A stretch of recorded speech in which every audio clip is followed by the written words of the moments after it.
পৰিষদ গঠনক লৈ পেলাই অসমৰ যি হাইকোৰ্ট উচ্চ ন্যায়ালয়ে যি ৰায়দান কৰিলে সেই ৰায়দানৰ পৰিপ্ৰেক্ষিতত অহা কাইলৈ কম্পোজিট ফ্লোৰ টেষ্ট BTC সচিবালয়ত অনুষ্ঠিত হ'ব আৰু সেই কম্পোজিট ফ্লোৰ টেষ্টৰ প্ৰাক মুহূৰ্তত ইতিমধ্যে BTCৰ প্ৰাক্তন মুখ্য কাৰ্যবাহী হাগ্ৰামা মহিলাৰীদেৱে এটা আহ্বান জনাইছে যে বড়ো জাতীয়তাবাদ বা বড়ো আঞ্চলিকতাবাদৰ অক্ষুণ্ণ ৰাখি পেলাই UPPL আৰু BPF একেলগে মিলি পেলাই চৰকাৰ বনাব লাগে। এই ক্ষেত্ৰত আমি বড়ো সাহিত্য সভাই যদিও এক আমি নন পলিটিক্যাল এটা সামাজিক সংগঠন তথাপিও আমি বড়ো ৰাইজৰ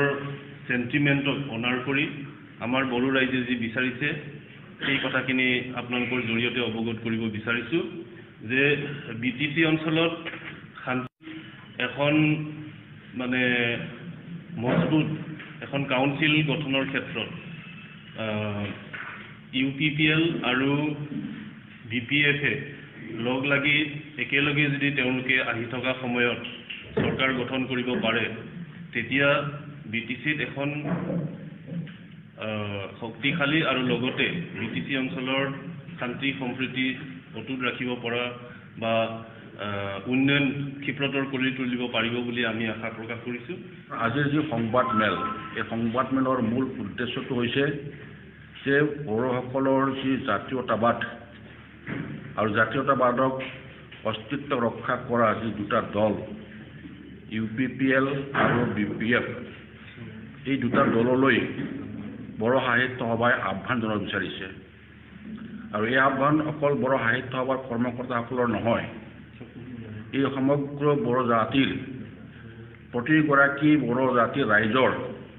মনৰ আশা আকাংক্ষা ইচ্ছা এই সকলোবিলাক আৰু তেওঁলোকে যিটো আবেদন জনাই আছে বড়ো সাহিত্য সভালৈ যে আপোনালোকে কিবা এটা কৰক যাতে আমাৰ BTC অঞ্চলত এই দুটা যি মূল দল জাতীয়তাবাদী দল বড়োসকলৰ এইখিনি কথা কোৱাৰ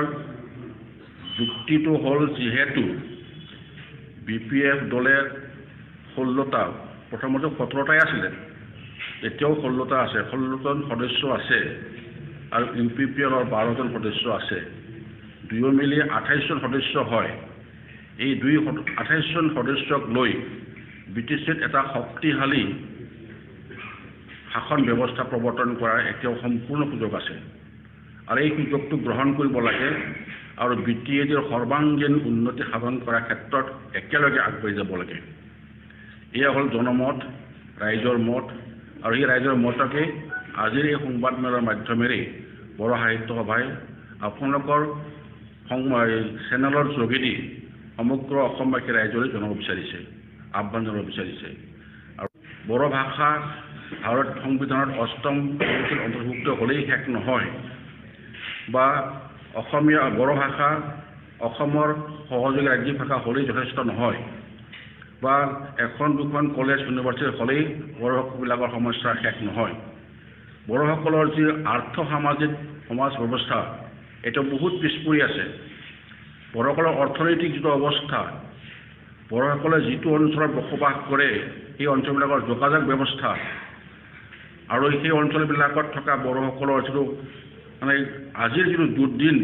এই অৱস্থাত তেওঁলোকে যিটো অৱস্থাত বসবাস কৰি আছে এই সমস্যাবিলাক সমাধান কৰাৰ দায়িত্ব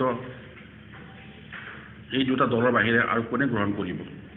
এই দুটা দলৰ উৎপত্তিৰ আগতে অৰ্থাৎ BTC চৰকাৰ গঠন কৰাৰ পূৰ্বে যেতিয়া ৰাষ্ট্ৰীয় দলবিলাকে অসমখন শাসন কৰি আছিলে তেতিয়া এই অঞ্চলবিলাকত না আছিল এখন ভাল ৰাস্তা,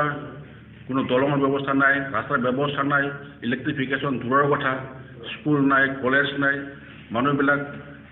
কি অৱস্থাত বসবাস কৰিছিল জীয়াই আছিল এই সমস্ত কথাবিলাক আজি নতুন দোহৰাই থকাৰ কোনো প্ৰয়োজন আমি অনুভৱ কৰা নাই। গতিকে তেনেকুৱা অৱস্থা আৰু সেই অৱস্থা এতিয়াও আছে। গতিকে আকৌ যদি আগৰ দৰে ৰাষ্ট্ৰীয় দলবিলাকে এই অঞ্চলবিলাক শাসন কৰিবলৈ লয়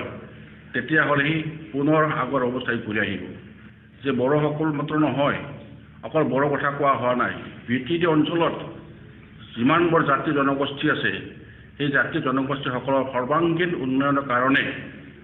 যিটো বস্তু তেওঁলোকে উপলব্ধি কৰিব পাৰে, যিটো বস্তু কোনো ৰাষ্ট্ৰীয় দলৰ সদস্যসকলে অনুভৱ কৰিব নোৱাৰে, কাৰণ তেওঁলোক এক ভুক্তভোগী নহয়, এই সমাজৰ লগত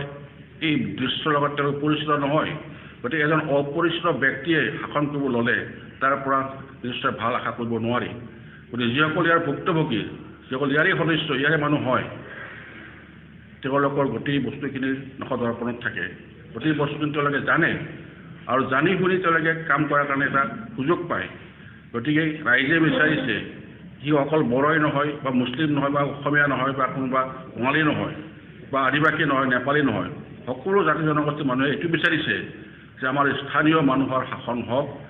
স্থানীয় মানুহে শাসন কৰক, যাতে আমাৰ সকলোৰে সমস্যাবিলাক দূৰ কৰিব পাৰে। BTCখন শাসন কৰোঁতে ইয়াত ৰাষ্ট্ৰীয় দল থাকে নাথাকে সেইটো ছেকেণ্ডাৰী কথা। আমি থাকিব নালাগে বুলিও আমি বড়ো সাহিত্য সভাই ক'ব বিচৰা নাই, থাকিব লাগে বুলিও আমি আমাৰ মূল কথাটো হৈছে যে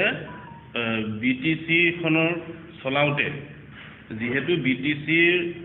অঞ্চলটোক ক্ষেত্ৰটোক বেছ কৰি পেলাই সৃষ্টি হোৱা দুটা ৰাজনৈতিক দল আছে, এটা হ'ল BPF আৰু এটা হ'ল UPPL। এই দুটা দলৰ মাজত সংঘাত বাঢ়ি নগৈ পেলাই এই দুইটা দলে মিলি পেলাই যদি এককভাৱে তেওঁলোকে চৰকাৰ চলাব পাৰে, চলাওক, তাত আমি ৱেলকামেই কৰিছোঁ। কিন্তু যদি এককভাৱেও নোৱাৰে তথাপিও দুইটা দলে লগ লাগি পেলাই চৰকাৰখন চলাওক। ইয়াত মানে সেইটোহে BTC অঞ্চলৰ ৰাইজে আৰু বড়ো ৰাইজে বিচাৰিছে।